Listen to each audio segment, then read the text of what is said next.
Эмне үчүн жогорку кеңештин шайлоосу чок өткөрүүгө болот? Элдик репрессияларга, кысымдарга карабастан коррупция менен күрөшүш ага абдан жакын. Урматтуу Баткен элинин эмгекчил эли.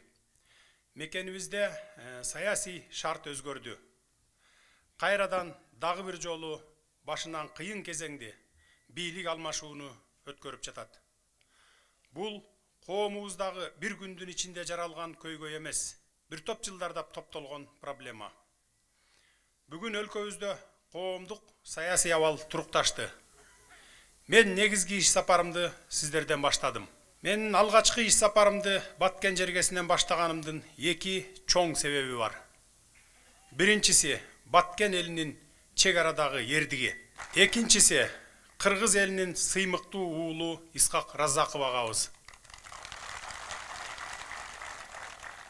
Анткени менин тагдырым азыркы тагдырым. Максатым, иштөө принцибим да Исхак Разаковдун идеялары менен үндөш, ага абдан жакын. Тактап айтсам, биринчиден анын туугандарына улуу ата мекендик согуштан кийинки ураган мамлекет бүлүнгөн чарбаны оңдоо тагдыры туш келген. 1945 жылдан 1953 жылга чейин министрлер кабинетин жетектеген. Азыркыча айтканда премьер-министрдин кызматы болгон. Андан кийин 1953 жылдан 1961 жылга биринчи секретарь же мамлекеттин башчысы болуп иштеген. Дал ушул жылдары Исхак Разаков өлкөнүн экономикасын калыбына келтирип, аны көтөрүүнү, согуштан кийинки ураган башкаруу системасын оңдоону колуна алган. Экономиканы оңдоп эле койбостон, ал ири курулуш иштерин, ири долбоорлорду ишке ашырган. Менин да тагдырыма өлкөнүн бүгүнкү акыбалы туш келди. Тагыраак айтсам, пандемиядан кийинки каржалган бюджет, мамлекеттик башкаруу системасындагы ашыкча бюрократия менен коррупция, башка өлкөлөрдүн биздин өлкөгө туура келбеген, орусча айтканда бардак идеялары, парламенттик партиялык системадагы башаламандык жана башка ушул сыяктуу мезгилге туш келдим. Урматтуу замандаштар, жалпы элдин, сиздердин жардамыңыздар менен мен ушуларга каршы баары менен күрөшөйүн деп жатам. Мага сиздердин чоң колдооңуздар керек болот. Урматтуу мекендештерим, Разаков менен мени байланыштырган эки себеп. Бул анын атактуу сөзү, менин принцибиме толуктал келет. Разаков сталиндик репрессияларга, кысымдарга карабастан коррупция менен күрөшүп, таза иштөө принцибин мамлекеттик башкаруу системага киргизүүгө аракет жасаган. Мен анын сөзүн ураган катар айтсам, сен таза болсоң, мен таза болсом, коом да таза болот деген. Сөз билген адам нарк күтөт. Ошондуктан эл ичинде төбөсү көрүнүп баш көтөргөндөр кандай кызматка келбейли жигиттин сөзү жерде калбоого тийиш. Бул биздин элдин наркы. Мен бардык ишти салмак менен карап жатам. Бул сөз элдин кызматына келген адамдардын маңдайында илинип турсун. Ташка тамга басылгандай таамай айтылган сөздү 70 жыл каалагандай колдондук. Баркын кетирдик. Ошондуктан бул сөзгө аяр мамиле жасоого чакырам. Ушул сөздү бир жолу колдонгон адам аны аткарууга сөзсүз милдеттүү деп эсептейм. Бардык жетекчилерге кайрылгым келет. Урматтуу жетекчилер, эл баарынан улук. Кол баштоо кыйын эмес. Ер жүрөк жигиттер болсо, жол баштоо кыйын эмес. Ээрчиген элиң болсо дейт. Элибиз мамлекетибиздин өсүп өнүгүшүнө чиновниктер менен мамлекеттик кызматкерлердин коррупциясыз таза иштөөсүнө суусап турат. Ошондуктан бардык жетекчилерден бекем саясий эркти көрсөтүп, коррупция менен күрөшүп, таза иштеп, бизди карап турган элди баштап кетүүгө чакырам. Мен ушуга аттандым. Максатым Кыргызстанды коррупциядан арылтып, жакынкы келечекте анын туруктуу өнүгүүсүн камсыз кылуу. Урматтуу Баткен жергесинин кадырман эли. Баткен элинин акыбалы, чек арадагы каармандыгы өзгөчө көңүл бурууну талап кылат. элдин жашоосу чоңдордун бул аймакка дээрлик аз келиши, бүтпөгөн чек ара чырлары менин көңүл чордонунда дайыма турат. Баткен Кыргызстандын картасындагы эң алыскы точка. Эки мамлекет менен чектешкен саясий стратегиялык аймак. Мамлекеттин чек аранын сакталышы үчүн биз Баткенге ар дайым өзгөчө көңүл бурууга милдеттүүбүз. Анткени Баткен облусунда башкача аймактарда жок көйгөйлөр бар. Ордунан жылбаган чек ара маселесине келгенде сабырдуулукту көрсөтүп, чек арага чеп болуп жашап келесиздер. Какыраган ээн талааны, шамалдуу чөлдү, таштактуу жерди күжүрмөн эмгек, маңдай тер менен өздөштүрүп, өрүк зарга айлантып, Баткен күрүчүн даңазалап келесиңер.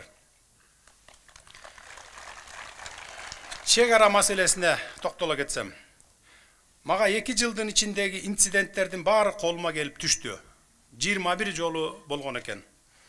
Чек ара маселелерин тактоо иштери боюнча эки мамлекеттин ортосундагы комиссиялардын ишин көрдүм.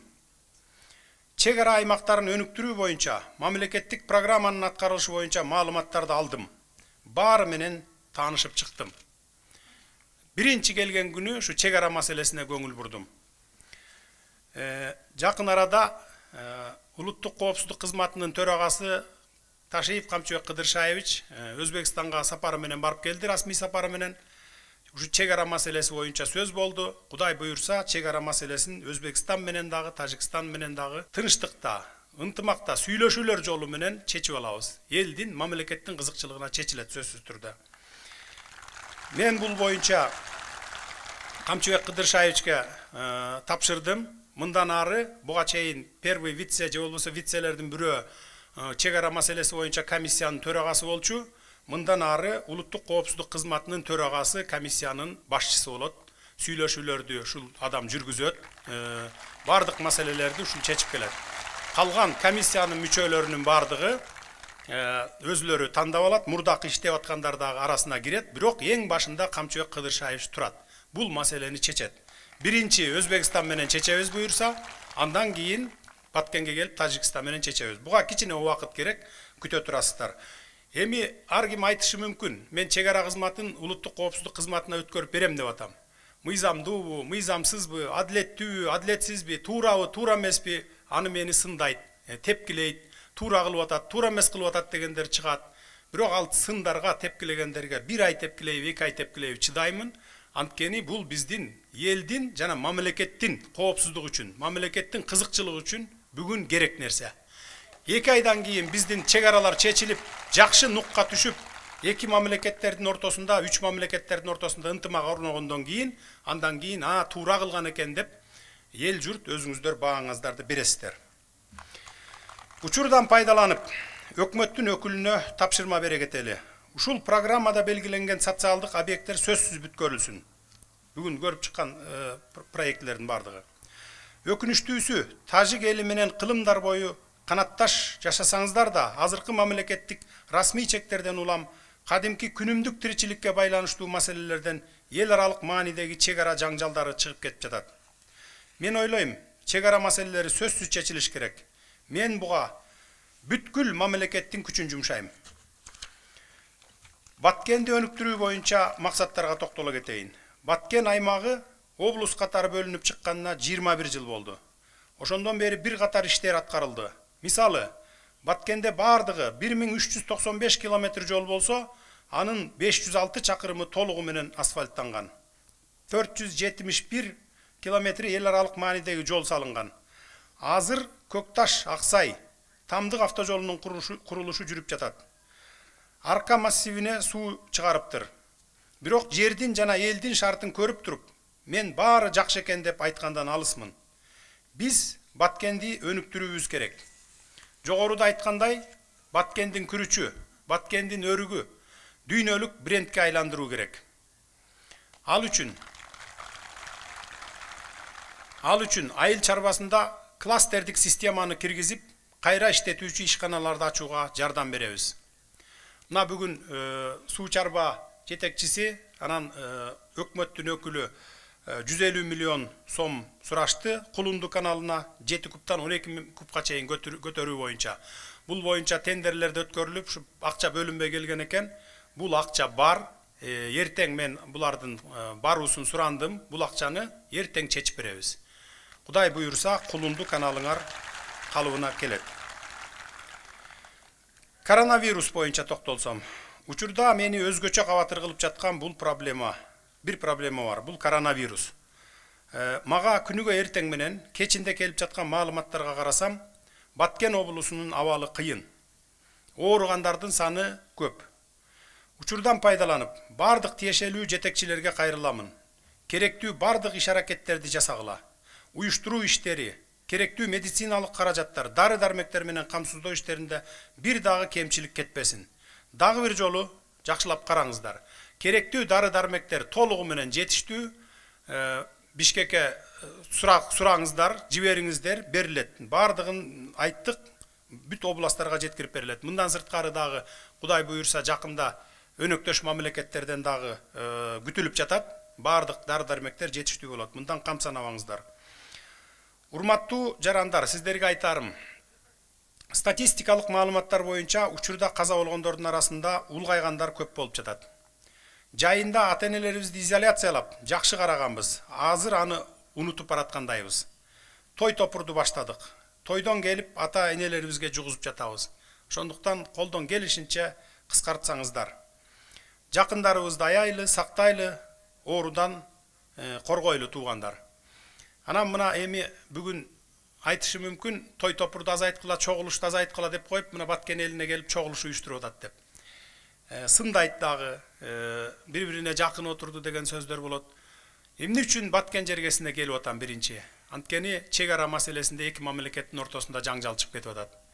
Улуттар аралык жаңжалдар бар. Мына оорудан дагы булар өтө коркунучтуу болуп турат да. Ооруну жеңсек болот. Ооруну медицина кызматкерлери жеңет, өзүбүз жеңебиз, сактанабыз дегендей. Эки мамлекеттин ортосунда чыгып кете турган жаңжал болсо, улуттар аралык болсо, муну токтотуш кыйын болуп калат, күчөп кетсе. Ошондуктан мен сиздердин алдыңыздарга келип отурамын. Кандай гана улуттар аралык бир конфликттер болобу, чек арада конфликттер болобу, сабырдуулук кылыңыздар. Дайыма сабырдуулук кылган адам, кылган тарап, кылган мамлекет жеңишке жетет. Ошондуктан азырынча бардык маселелерди чечип алганча, чек араны чечип алганча чейин сабырдуулук кылып туруңуздар. Мына ушул маселени айтып коелу деп келдик. Урматтуу замандаштар, кийинки сөзүмдү жалпы мамлекеттик багытта сөздөргө бурсам. Азыр баарыңыздардын мага деген бир катар суроолоруңуздар бар. Ошолордун ичинен көпчүлүктү кызыктырган менин позициямды билгиңиздер келип турган суроолор бар. Анда сөздү ошолордон улантсам. Биринчи, бул шайлоо маселелери. Анын ичинде президенттик шайлоо боюнча. Президенттик шайлоонун датасы Борбордук шайлоо комиссиясы тарабынан 10 январга белгиленди. Анткени Кыргыз Республикасынын Конституциясынын 68 беренесине ылайык мөөнөтүнөн мурда өткөрүлүүчү президенттик шайлоо президенттин ыйгарым укуктары токтотулган күндөн тартып 3 айлык мөөнөттө өткөрүлөт деп турат. Ооба, мен буга чейин билдиргендей президенттик шайлоого катышам, Кудай буйурса. Президенттин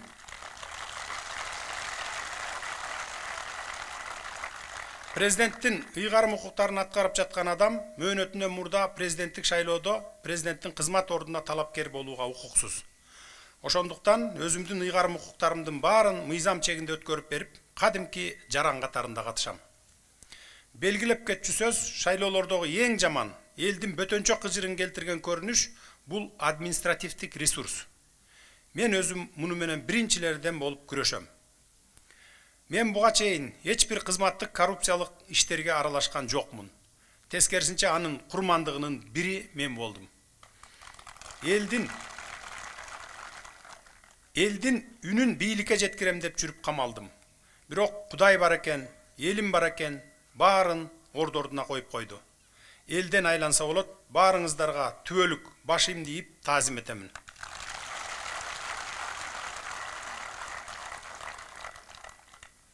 Президенттик шайлоого кетсек, азыркы кызматтарды ким аткарып калат деген суроо туулат. Бүгүнкү күндө Кыргыз Республикасынын легитимдүү өкмөтү түзүлдү. Президент жарлык чыгарды.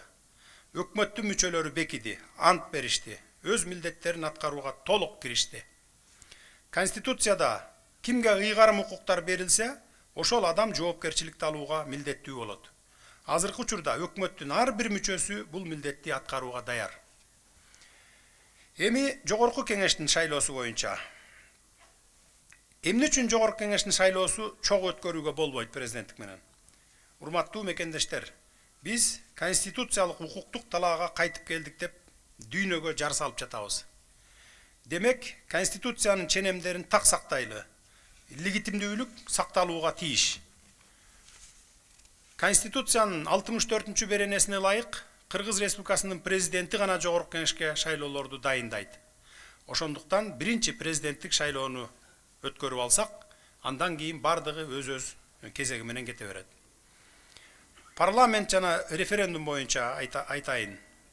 Жогорку кеңеш боюнча конституциялык ченемдер элдин талаптарына шайкеш келбей калгандыгын айткым келет. 4-октябрдагы депутаттарды шайлоодо элдин ичиндеги наразычылыктар эң туура деп эсептеймин. Анткени чын эле партиялык система бизди өнүктүрөбү же коомубузга башаламандык алып келип мамлекетти жок кылабы? Эч нерсеге жооп бербеген парламент бизге керекпи же жокпу? Жоопкерчиликсиз бийликти өкмөттү түзгөн парламент бизге керекпи? 120 депутат бизге керекпи же керек эмеспи? Жана башка суроолор. Бул суроолордун жообун эл эң жакшы түшүнүп турат. Партиялык система 10 жылда өлкөнү талкалады. Кландык системаны жаратты. Баарыбызды бай кедейге бөлдү. Уюшкан коррупциянын гүлдөшүнө алып келди. Ошондуктан элдин суроо талабын аткаруу максатында биз конституциялык реформаларга барабыз. Азыр реформалар жана референдум боюнча тиешелүү эксперттер, адистер иштеп жатат. Эл менен акылдашмайынча эч кандай референдум болбойт. Баш мыйзамга киргизилүүчү өзгөртүүлөр боюнча ар бир жарандын сунушу эске алынат. Партия, жогорку кеңеш, сот системасы, аткаруу бийлиги, жергиликтүү бийлик, шайлоо комиссиясы жана башкалар кандай болушу керек? Сунуштарыңарды бериңиздер. Кудай буюрса, жакын арада конституциянын долбоорун же парламентке аны чечелекпиз, же конституциялык кеңешмеге алып чыгабыз. Бардыгы ачык болот, эл тараптан барып катышсаңыздар болот, азыркы кыйкырып аткан МПОчулар барып катышса болот, Азаттык каналы катышса болот. Ар ким өзүнүн сунуштарын берип, жалпы элдин талкуусуна түз эфирден берип күн сайын. Анан кийин акыркы долбоорун алып чыкса болот. Эч ким баягы жашырып алып, жашынып алып конституциянын долбоорун даярдап аткан жок. Бул жалпы элге салынат. Түз эфирден бардыгыңыздар көрүп турасыздар.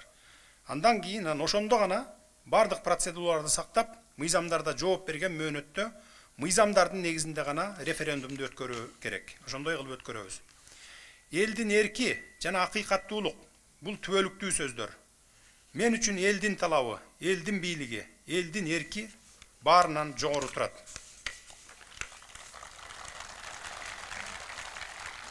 Урматтуу мекендештер, элдин дагы бир чоң талабы бул адилеттүүлүк. Айрыкча сот акыйкатсыздыгы жарандарыбызды кыйнап өттү. Өтө бийик квалификациялык талаптар коюлуучу сот системасына сабатсыз, күн карама адамдар иштеп жатат. Албетте баары эмес, бирок басымдуу көпчүлүгү. Анын кесепети карапайым калкка оор тийип жатат. Менин максаттарымдын бири сот жана укук коргоо системасын реформалоо, эл аралык стандарттарга теңдөө. Же биз диктатордун кулу болушубуз керек, же биз мыйзамдардын кулу болушубуз керек. Албетте мыйзамдардын, адилеттүүлүктөрдүн диктатурасын орнотобуз. Эч качан бир адамдын диктатурасы орнобойт. Аны орнотууга биздин өзүбүздүн кыргыздардын, кыргыз калкынын, Кыргызстанда жашаган бардык улуттардын жол бербейт да аларга. Муну биз 30 жылдан бери 3-чү жолу көрүп жатабыз. Ошондуктан дүйнөлүк коомчулук, эл аралык уюмдар жана МПОчулар диктатура болот, эртең Түркменстан болуп кетет дегенден алыс болууга чакырам ошолорду. Анткени мына 30 жылдан бери 3 жолу кыргыз мамлекети, кыргызстандыктар муну далилдеп койду. Учурдагы карапайым элге көп таасирин тийгизбеген, бирок жалпы мамлекетибиздин аброю үчүн чоң маселе турат. Ал мамлекетибиздин эл аралык таанылышы. Мамлекетибиздеги бийликтин легитимдүүлүгүн чет мамлекеттердин, чет элдик уюмдардын таанышы. Бул бизге абдан керек. Учурдан пайдаланып, дагы бир жолу баса айткым келет. Буга чейин болуп өткөн 2 жолку революцияда мамлекетибиз бир топ убакытка чейин укуктук талаага кире алган эмес. Бул жолкуда бардык бийлик бутактары биздин өлкөдө мыйзамдуулуктун үстөмдүгү бар экендигин көрсөтүп, укуктук конституциялык талаага кыска аралыктын ичинде кайтып келди. Өлкөдөгү бийликти өткөрүп берүү процедурасы конституциялык ченемдерге ылайык тынч өттү.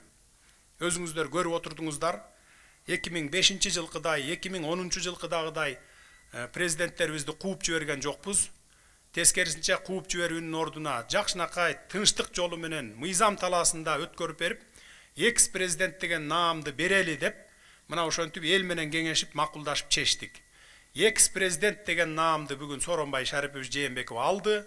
Муну мен өзүм дагы 30 жылдан бери бир экс-президентибиз пайда боло элек, экөөнү кууп ийдик, бирөөнү түрмөгө тыктык, экисин алып койдук деген ушундай бир окуялардан кийин мен өзүм дагы ырым кылып, элди дагы макул кылып ошо жердеги экс деп калтыралы, мындан ары ырым болуп ушу экс уланып кетсин, мындан кийин төңкөрүштөр болбосун, элдик толкундоолор болбосун, бийлик тынчтык жолу менен, шайлоолор жолу менен алмашсын деп ушуну ырым кылып атай ушундай кылып жасадым. Кудай буюрса мындан ары экс-президент деген уланат.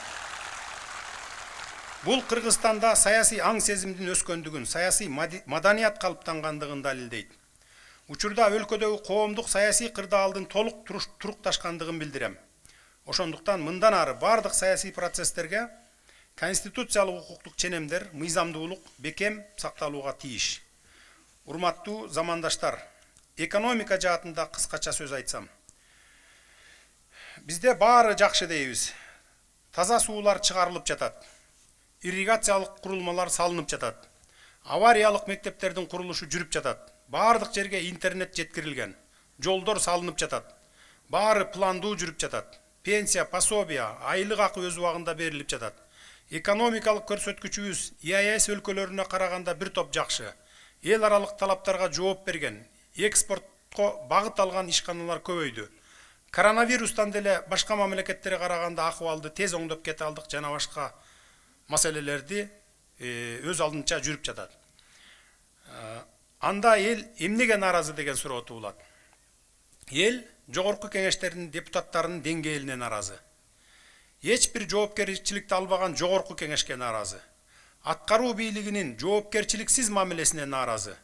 Чакан жана орто ишкерлерди колдоп коргобой, ири магнаттарды гана колдоп жатканына нааразы. Пайда бербеген мамлекеттик мүлктү башкара албаганына нааразы.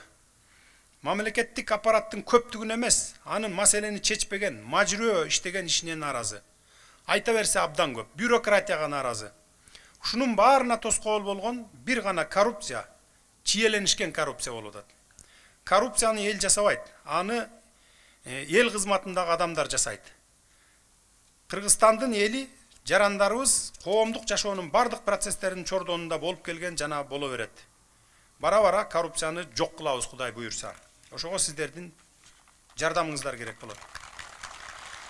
Ошондуктан менин максатым биринчи, шайлоо процессин реформалагуу барабыз. Коррупцияга каршы реалдуу стратегияларды жасайбыз. Укук коргоо органдарынын структурасын өзгөртөбүз. Жазык мыйзамдары толугу менен реформаланат. Мамлекеттик секторду түп тамырынан бери өзгөртөбүз. Структурасы, саны, функциялары, талаптары жана башка бардыгы өзгөрүлөт. Сот системасы толук реформаланат. Менчикти коргоо, бюджеттин пайдасына чечүү жана башка маселелер чечилет. Салыктык реформаларды жасайбыз. Бажы тармагында толугу менен кадрдык реформаларга барабыз. Ички экономиканы либералдаштырууга барабыз. Тышкы экономикалык иштерди толук либералдаштырабыз. Ички булактардын резервтерин чыгарабыз.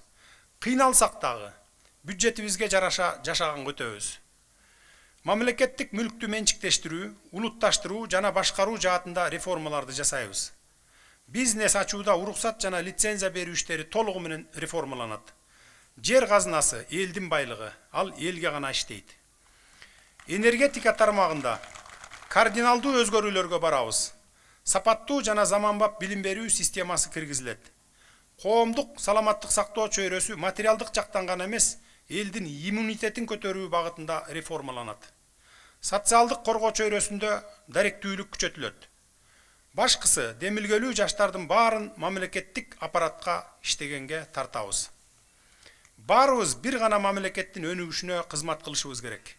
Ал менин мекеним, ал сенин мекениң, ал баарыбыздын мекенибиз, ал бирөө эле, ал Кыргызстан. Биз элге кызмат кылабыз. Биз мамлекетке кызмат кылабыз. Баарыңыздарга аманчылык, ден соолук, бакубатчылык жана тынччылык каалайм. Көңүл бурганыңыздарга чоң ыраазычылык, чоң рахматымды айтам.